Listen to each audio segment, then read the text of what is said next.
jusqu'à 9 heures, Good Morning Business. Il est 8h20, on pose une question. Alors une question sans réponse évidemment, c'est où va la bourse ? Où va la bourse en cette année 2021 ? Et puis on va parler de cette année 2020 quand même qui a été absolument hors norme.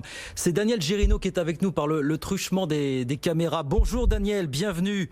Bonjour, PDG de Carlton Sélection, société de gestion indépendante. On va parler de 2021 dans un instant, mais quand même Daniel, on va dire un petit mot de cette année 2020 qui est absolument hors norme. Avec un CAC 40, je crois qu'il va perdre aux alentours de 5-6% sur l'ensemble de l'année. Mais je voudrais qu'on revienne sur une date que personne n'oubliera, Daniel, fondamentalement. C'est le 12 mars dernier, quand le CAC 40 enregistre la plus forte baisse de toute son histoire. On perd plus de 12% sur cette seule journée et on fait les comptes, on se rend compte que sur 4 jours, il aura perdu 21%. Quand on vit ça, même quand on est un professionnel chevronné comme vous, est-ce qu'on perd ses repères ? Est-ce qu'on garde la tête froide ou on se dit finalement on est entré dans un autre monde ? Comment est-ce que vous avez vécu ce genre de période, vous, personnellement ?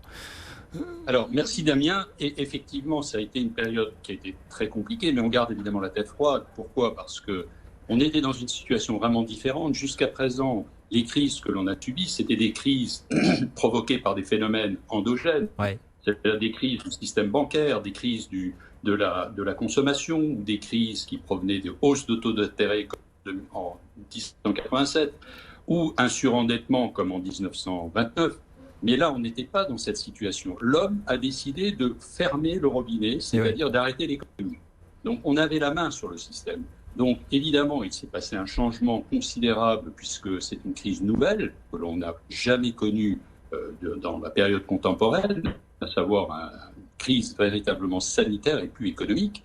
Donc, il a fallu mettre en place tout un système de péréquation entre les différents agents économiques, qui étaient les banques centrales, les États, les ménages, les entreprises, et tout ça a plutôt bien fonctionné. Donc, quand on est face à ce type de situation, il faut évidemment garder la tête froide. Pourquoi ? Parce que le marché a baissé de façon extrêmement violente. Oui. Mais la reprise est également violente, Oui. puisque en quelques jours, on a repris.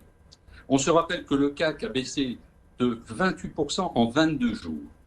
Pendant que 38% pendant 22 jours, pendant que le Nasdaq baissait de 28%. Ouais. Mais le CAC a repris plus lentement, alors que le Nasdaq, qui est vraiment le symbole de la nouvelle technologie, donc d'un changement de mode de consommation, de mode de travail, enfin bouleversement sociétal lié à cette crise du Covid, eh bien le Nasdaq lui a repris en 50 jours le niveau qu'il avait juste précédemment la crise, c'est-à-dire vers le 1 février. Oui, oui. Tout ça pour nous amener à une... Oui, allez-y Daniel, je vous en prie, terminez. Oui. Véritablement, c'est assez surprenant, puisque rappelez-vous qu'à l'époque, la vraie question qui taraudait l'ensemble des acteurs économiques, c'est est-ce qu'on va avoir une reprise en V, en W, en K, en forme de Nike, bon, peu importe, mais en tout cas, la bourse, elle a fait une reprise en V. Elle est repartie très très vite parce que les opérateurs en bourse anticipent toujours les mouvements futurs économiques. Donc là, elle ne s'est pas trompée parce qu'effectivement, la reprise économique sera au rendez-vous en 2021 puisqu'on attend 5% de croissance. Mais il n'empêche que quand vous regardez, si on fait le bilan de cette année 2020, 88% des classes d'actifs sont positives. Donc on ne peut pas parler d'une année noire. Au contraire, c'est une très bonne année. 2018 était une année noire. Seuls 6% des classes d'actifs étaient positives. C'est vrai. Mais cette année, c'est une bonne année. C'est une bonne année envers et contre tous. Et alors, la question, voilà, c'est justement la question que je vous pose ce matin, Daniel. Est-ce que ça peut continuer en 2021, cette déconnexion entre les marchés et une économie qui, effectivement, vous le dites, va se reprendre, mais qui va rester quand même largement en dessous de sa ligne de flottaison, ce qu'elle était fin 2019 finalement. Est-ce que c'est tenable tout ça, Daniel, pour vous finalement ?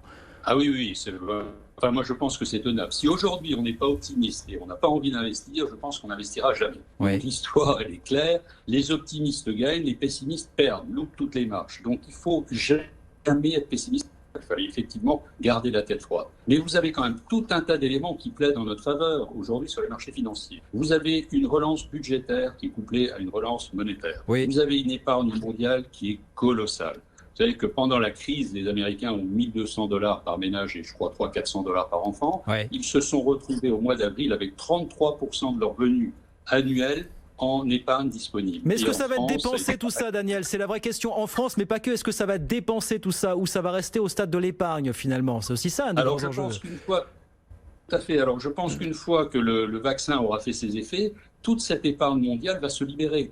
Et on va se retrouver avec des capacités d'investissement qui seront importantes. Je crois que c'est quelque chose qu'il faut prendre en considération. Vous avez un environnement de taux d'intérêt qui est extrêmement bas, c'est quand même extrêmement positif. Et puis, si on regarde l'estimation globale mondiale de la progression des bénéfices des sociétés prévues pour 2021, on est à 26% de progression estimée. Donc, toutes les conditions sont là. Alors, évidemment, le pendant de tout ça, c'est le stock de dette. Mais le stock de dette, on sait très bien qu'on ne le remboursera pas. Donc, c'est quelque chose que les marchés ont mis complètement de côté. On va avoir une reprise en V sur la poursuite de cette reprise en V sur les marchés financiers. On a une reprise en V en Asie. On a sans doute une reprise en V peut-être moins pentue aux États-Unis. Nous, on aura une reprise plus en W en Europe. Alors, vous dites bonne année 2021 en vue pour les marchés actions. Après, la question que je vous pose, et ça, c'est une question qui intéresse sans doute toutes celles et ceux. Vous avez vu notamment ces Français qui se sont rués sur les PEA cette année, mais aussi ça intéresse ceux qui sont déjà investis en bourse. C'est qu'est-ce qu'on achète? Est-ce que tout va être bon à acheter en 2021 finalement? Est-ce qu'il faut se focaliser sur tous ces valeurs, ces secteurs qui ont été délaissés? Est-ce qu'il faut se focaliser plus sur les valeurs européennes ou américaines et se focaliser encore et toujours sur les fameux GAFA qui ont encore explosé tous les compteurs? Comment est-ce que vous voyez ça, vous, Daniel? Alors, moi, je pense qu'on est au début d'une reprise cyclique. Clairement, on va aujourd'hui avoir une reprise du cycle économique. Donc, il faut être sur des valeurs cycliques. Simplement, pas toutes les valeurs cycliques. Comme il y a eu une véritable transformation, je dirais à la fois une prise de conscience écologique, une prise de conscience sociétale, une prise de conscience que les modes de consommation vont complètement changer. Donc, dans le cyclique, moi, je pense qu'il faut vraiment pas se mettre sur les secteurs automobiles, pas se mettre sur le secteur aéronautique. Et je dirais, dans un autre domaine, éviter le secteur des télécoms. Par contre, il faut continuer sur la techno. La technologie de l'information, c'est-à-dire sur les infrastructures informatiques, sur les plateformes informatiques, sur les logiciels informatiques, on est tous connectés. Vous voyez, aujourd'hui, ça me permet d'être à l'émission grâce à la technologie, grâce aux plateformes. Donc ça, il faut le conserver. La consommation cyclique aussi, ce sont des choses qu'il faut vraiment mettre dans son portefeuille. Et peut-être aussi les ressources de base, puisque l'économie va forcément repartir. Donc on aura besoin de toutes ces matières premières et de ces ressources de base, et de manière très très sélective. Moi je pense qu'il faut quand même commencer à regarder un peu le secteur bancaire qui a été littéralement massacré, avec des price to book qui n'ont plus aucun sens. Bon, il nous reste une minute, Daniel, mais en guise de conclusion...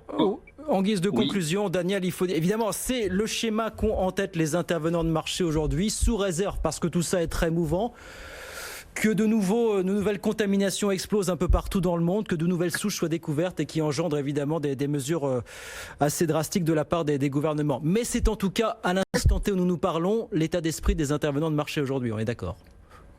Oui, tout à fait. Mais je pense que s'il y avait une troisième vague, plus on a le temps, plus on est en capacité de la gérer.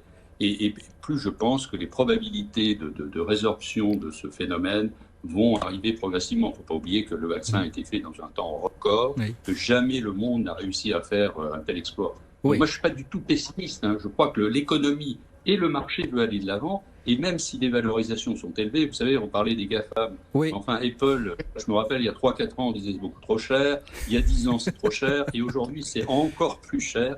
Et c'est valable pour plein d'autres sociétés. Alors, on n'a pas que les GAFAM. Vous avez des sociétés comme Zscaler, vous avez des sociétés comme Splunk, Nvidia, AMD, tout ça sont valeurs qui ont fait des performances pour certaines de 300% cette année. Le nombre de sociétés qui ont dépassé 100%, c'est considérable. Donc l'économie, elle se déplace sur ce type de valeurs, comme HelloFresh, qui fait plus de presque 200%.